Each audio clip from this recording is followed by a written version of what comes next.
Hi friends, welcome back to my YouTube channel. ಬನ್ನಿ friends, ಇವತ್ತು ಒಂದು ಎಗ್ ಮಸಾಲ ಈಸಿಯಾಗಿ ಯಾವ ರೀತಿ ಮಾಡೋದು ಅಂತ ಹೇಳ್ಕೊಡ್ತಾ ಇದ್ದೀನಿ. ಈ ರೆಸಿಪಿನ ಒಂದು ಸಾರಿ ನೀವು ಮಾಡಿದರೆ ಮತ್ತೆ ಮತ್ತೆ ಮಾಡ್ತಾ ಇರ್ತೀರ, ಅಷ್ಟೊಂದು ಚೆನ್ನಾಗಿರುತ್ತೆ. ಇವಾಗ ಮಾಡೋದು ಹೇಗೆ ಅಂತ ನೋಡ್ಕೊಂಡು ಬರೋಣ. ಮೊದಲೇದಾಗಿ ಗ್ಯಾಸ್ ಆನ್ ಮಾಡಿಕೊಂಡು ಒಂದು ಪಾತ್ರೆನ ಇಟ್ಕೊತಾ ಇದ್ದೀನಿ. ನಂತರ ಇದಕ್ಕೆ 1-2 ಟೇಬಲ್ ಸ್ಪೂನ್ ಆಗುವಷ್ಟು ಬೆಣ್ಣೆ ಅಥವಾ ತುಪ್ಪನ ಸೇರಿಸ್ಕೊಳ್ಳಿ. ನಂತರ ಸ್ವಲ್ಪ ಎಣ್ಣೆನ ಹಾಕ್ಕೊಳ್ಳಿ. ಎಣ್ಣೆ ಕಾದ್ಮೇಲೆ ಒಂದು ಪಲಾವ್ ಎಲೆ, 1 ಇಂಚಾಗುವಷ್ಟು ಚಕ್ಕೆ ಮತ್ತು ಜೀರಿಗೆ, ಏಲಕ್ಕಿ, ಲವಂಗನ ಹಾಕ್ಕೊಳ್ತಾ ಇದ್ದೀನಿ. ಇದನ್ನು ಒಂದು ಸಾರಿ ಮಿಕ್ಸ್ ಮಾಡಿ ಇವಾಗ 2 ಗಡ್ಡೆ ಈರುಳ್ಳಿನ ಚೆನ್ನಾಗಿ ಸಣ್ಣದಾಗಿ ಕಟ್ ಮಾಡಿ ಸೇರಿಸ್ಕೊಳ್ತಾ ಇದ್ದೀನಿ. ಇವಾಗ ಈ ರೀತಿ ಚೆನ್ನಾಗಿ ಮಿಕ್ಸ್ ಮಾಡ್ಕೊಳ್ಳಿ. ನಂತರ ರುಚಿಗೆ ತಕ್ಕಷ್ಟು ಉಪ್ಪನ್ನ ಹಾಕ್ಕೊಳ್ಳಿ. ಉಪ್ಪನ್ನ ಹಾಕೋದ್ರಿಂದ ಈರುಳ್ಳಿ ಚೆನ್ನಾಗಿ ಮೆತ್ತಗಾಗುತ್ತೆ. ನಂತರ 1 ಚಿಟಿಕೆ ಆಗುವಷ್ಟು ಅರಿಶಿನ ಪುಡಿನ ಹಾಕ್ಕೊಳ್ಳಿ. ಈರುಳ್ಳಿ ಮೆತ್ತಗಾಗೋ ರೀತಿ ಚೆನ್ನಾಗಿ ಮಿಕ್ಸ್ ಮಾಡ್ಕೋಬೇಕು. ಇವಾಗ ಇದಕ್ಕೇ ಒಂದು 5-6 ಗೋಡಂಬಿ ಮತ್ತು 1 ಇಂಚಾಗುವಷ್ಟು ಶುಂಠಿ, ಒಂದು 6-7 ಹೆಸಳು, ಬೆಳ್ಳುಳ್ಳಿ ಮತ್ತು 2 ಟೊಮಾಟೋನ ಕಟ್ ಮಾಡಿ ಮಿಕ್ಸಿಗೆ ಹಾಕ್ಕೊಂಡು ಬರೋಣ. ಮತ್ತು ಈರುಳ್ಳಿ ಮೀಡಿಯಮ್ ಫ್ಲೇಮಲ್ಲಿ ಚೆನ್ನಾಗಿ ಮಿಕ್ಸ್ ಮಾಡ್ಕೊಳ್ತಾ ಇರಿ. ಇವಾಗ ಇದನ್ನು ಒಂದು 2 ನಿಮಿಷ ಲಿಡ್ ಕ್ಲೋಸ್ ಮಾಡಿ ಬೇಯಕ್ಕೆ ಬಿಡೋಣ. ಇದು ಚೆನ್ನಾಗಿ ಮೆತ್ತಗಾಗಬೇಕು. ಇವಾಗ ಗೋಡಂಬಿ ಮತ್ತು ಟೊಮಾಟೋನ ಮಿಕ್ಸಿ ಮಾಡಿರೋದನ್ನು ಇದಕ್ಕೆ ಸೇರಿಸ್ಕೊಳ್ಳೋಣ. ನೋಡಿ, ಈ ರೀತಿ ಸ್ಮೂತಾಗಿ ಪೇಸ್ಟ್ ಮಾಡ್ಕೊಂಡಿರಬೇಕು. ಇವಾಗ ಚೆನ್ನಾಗಿ ಒಂದು ಸಾರಿ ಮಿಕ್ಸ್ ಮಾಡ್ಕೊಳ್ಳಿ. ಇವಾಗ ಇದಕ್ಕೇ ಸ್ವಲ್ಪ ಸ್ವಲ್ಪ ನೀರು ಹಾಕ್ಕೊಂಡು ಮಿಕ್ಸ್ ಮಾಡ್ಕೊಳ್ಳಿ. ನಿಮಗೆ ಗ್ರೇವಿ ಯಾವ ರೀತಿ ಬೇಕೋ ಆ ರೀತಿನ ನೀರು ಹಾಕ್ಕೊಳ್ಳಿ. ನಂತರ ಇದಕ್ಕೇ 1 ಟೇಬಲ್ ಸ್ಪೂನ್ ಆಗುವಷ್ಟು ಗರಂ ಮಸಾಲಾನ ಹಾಕ್ಕೊಳ್ತಾ ಇದ್ದೀನಿ.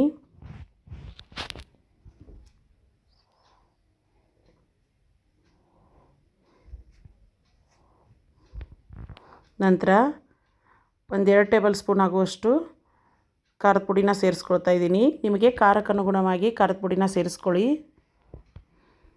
ನೋಡಿ, ಇವಾಗ ಚೆನ್ನಾಗಿ ಒಂದು ಸಾರಿ ಮಿಕ್ಸ್ ಮಾಡ್ಕೊಳ್ಳಿ. ಇವಾಗ ಚೆನ್ನಾಗಿ ಒಂದು ಸಾರಿ ಮಿಕ್ಸ್ ಮಾಡಿಕೊಂಡು ಲಿಡ್ ಕ್ಲೋಸ್ ಮಾಡಿ ಒಂದು 2-3 ನಿಮಿಷ ಬೇಯಕ್ಕೆ ಬಿಡೋಣ. ಮತ್ತು ಈ ರೀತಿ ಎಣ್ಣೆ ತೇಲ್ ಬರ್ತಾ ಇರಬೇಕು. ಮತ್ತು ಇದನ್ನು ಅವಾಗವಾಗ ಕೈಯಾಡ್ತಾ ಇರಬೇಕು, ಇಲ್ಲಾಂದರೆ ತಳ ಹಿಡಿದೋಗುತ್ತೆ. ಮತ್ತು ಯಾರೆಲ್ಲ ನನ್ನ ಚಾನಲ್ನ ಮೊದಲೇದಾಗಿ ನೋಡ್ತಾ ಇದ್ದೀರಾ, ಪ್ಲೀಸ್ ಸಬ್ಸ್ಕ್ರೈಬ್ ಮಾಡಿಕೊಂಡು ಸಪೋರ್ಟ್ ಮಾಡಿ. ಮತ್ತು ಇದೇ ರೀತಿ ಹೊಸ ಹೊಸ ರೆಸಿಪಿನ ಶೇರ್ ಮಾಡ್ತಾ ಇರ್ತೀನಿ. ಮತ್ತು ನಿಮಗೆ ಗ್ರೇವಿ ತಿಕ್ಕಾದರೆ ಸ್ವಲ್ಪ ನೀರನ್ನ ಹಾಕ್ಕೊಳ್ಳಿ. ನಿಮಗೆ ಯಾವ ರೀತಿ ಬೇಕೋ ಆ ರೀತಿ ನೀರನ್ನ ಸೇರಿಸ್ಕೋಬೋದು. ನಾನಿಲ್ಲಿ 1-2 ಟೇಬಲ್ ಸ್ಪೂನ್ ಆಗೋಷ್ಟು ಮೊಸರನ್ನ ಹಾಕ್ಕೊಳ್ತಾ ಇದ್ದೀನಿ. ಮತ್ತು ಮೊಸರನ್ನ ಫ್ರೆಶ್ ಆಗಿ ಹಾಕ್ಕೊಳ್ಳಿ, ಇಲ್ಲಾಂದರೆ ಹುಳಿ ಆಗಿಬಿಡುತ್ತೆ. ಮತ್ತು ಈ ಎಗ್ ಮಸಾಲ ರೆಸಿಪಿ ಪರೋಟಾಗೆ ಮತ್ತು ಚಪಾತಿಗೆ ಮತ್ತು ಬಿರಿಯಾನಿಗೆ, ಗೀ ರೈಸು ಮತ್ತು ವೈಟ್ ರೈಸು, ಮುದ್ದೆಗೆ ಎಲ್ಲದಕ್ಕೂ ಸೂಪರ್ ಕಾಂಬಿನೇಷನ್ ಆಗಿರುತ್ತೆ.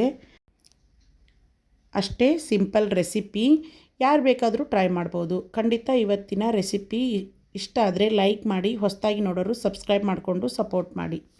ಮತ್ತು ಇದರಲ್ಲಿ ಪಲಾವ್ ಎಲೆನ ಹಾಕಿದ್ರಲ್ಲ, ಅದನ್ನು ಇವಾಗ ತೆಕ್ಕೊಂಬಿಡಿ.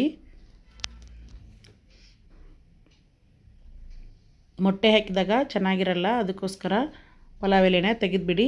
ನಂತರ ತೊಳೆದು ಕಟ್ ಮಾಡಿರೋ ಕೊತ್ತಂಬರಿನ ಇದಕ್ಕೆ ಸೇರಿಸ್ಕೊಳ್ಳಿ. ನೋಡಿ, ಈ ರೀತಿ ಒಂದು ಸಾರಿ ಚೆನ್ನಾಗಿ ಮಿಕ್ಸ್ ಮಾಡಿದ ಮೇಲೆ ಒಂದು ಬೌಲ್ಗೆ ಮೊಟ್ಟೆನ ಒಡೆದು ಇವಾಗ ಇದಕ್ಕೆ ಸೇರಿಸ್ಕೊಳ್ಳಿ. ನೋಡಿ, ಸ್ವಲ್ಪ ಗ್ಯಾಪ್ ಬಿಟ್ಟು ಮೊಟ್ಟೆನ ಹಾಕ್ಕೊಳ್ಳಿ. ಡೈರೆಕ್ಟ್ ಇದರಲ್ಲೇ ಒಡೆಯೋದಾದರೆ ಸೆಪ್ಪೆ ಬಿದ್ದುಬಿಡುತ್ತೆ ಅಂತ. ನೋಡಿ, ಗ್ಯಾಪ್ ಬಿಟ್ಟು ಈ ರೀತಿ ಮೊಟ್ಟೆನ ಹಾಕ್ಕೊಳ್ಳಿ. ಇವಾಗ ಇದನ್ನು ಮೀಡಿಯಮ್ ಫ್ಲೇಮಲ್ಲಿ ಲಿಡ್ ಕ್ಲೋಸ್ ಮಾಡಿ ಒಂದು 2 ನಿಮಿಷ ಬಿಟ್ಕೊಳ್ಳೋಣ. ನಂತರ ನೋಡಿ, ಈ ರೀತಿ ಚೆನ್ನಾಗಿ ಆಗಿರುತ್ತೆ. ಮತ್ತು ಹಸಿಯಾಗಿದ್ದರೆ ಇನ್ನೂ 1-2 ನಿಮಿಷ ಲಿಡ್ ಕ್ಲೋಸ್ ಮಾಡಿ ಚೆನ್ನಾಗಿ ಬೇಯಿಸ್ಕೊಳ್ಳಿ. ಮತ್ತು ಗ್ಯಾಸ್ ಮಾತ್ರ ಮೀಡಿಯಮ್ ಫ್ಲೇಮಲ್ಲೇ ಇಟ್ಕೊಳ್ಳಿ. ನೋಡಿ, ಇವಾಗ ಗ್ಯಾಸ್ ಆಫ್ ಮಾಡಿ ಒಂದು 5 ನಿಮಿಷ ಬಿಟ್ಟು ಸರ್ವ್ ಮಾಡ್ಕೊಳ್ಬಹುದು. ನಂತರ ತೊಳೆದು ಕಟ್ ಮಾಡಿರೋ ಕೊತ್ತಂಬರಿನ ಇದಕ್ಕೆ ಸೇರಿಸ್ಕೊಳ್ತಾ ಇದ್ದೀನಿ. ನೋಡಿ, ಈ ರೀತಿ ಸಿಂಪಲ್ಲಾಗಿ ಎಗ್ ಮಸಾಲ ಮಾಡೋದು ಹೇಗೆ ಅಂತ ನೋಡ್ಕೊಂಡು ಬಂದ್ರಲ್ಲ. ನೋಡಿ, ಈ ರೆಸಿಪಿ ತುಂಬಾ ಕಲರ್ಫುಲ್ಲಾಗಿದೆ. ನಿಮಗೆ ಈ ರೆಸಿಪಿ ಇಷ್ಟ ಆದರೆ ನಿಮ್ಮ ಮನೇಲಿ ಒಂದು ಸಾರಿ ಈ ರೀತಿ ರೆಸಿಪಿನ ಟ್ರೈ ಮಾಡಿ. ಮತ್ತು ನಿಮಗೆ ಇಷ್ಟ ಆದರೆ ಫ್ಯಾಮ್ಲಿ ಫ್ರೆಂಡ್ಸ್ ಜೊತೆ ಶೇರ್ ಮಾಡ್ಕೊಳ್ಳಿ. ಮತ್ತು ನನ್ನ ಚಾನಲ್ನ ಸಬ್ಸ್ಕ್ರೈಬ್ ಮಾಡಿಕೊಂಡು ಸಪೋರ್ಟ್ ಮಾಡಿ. Thank you.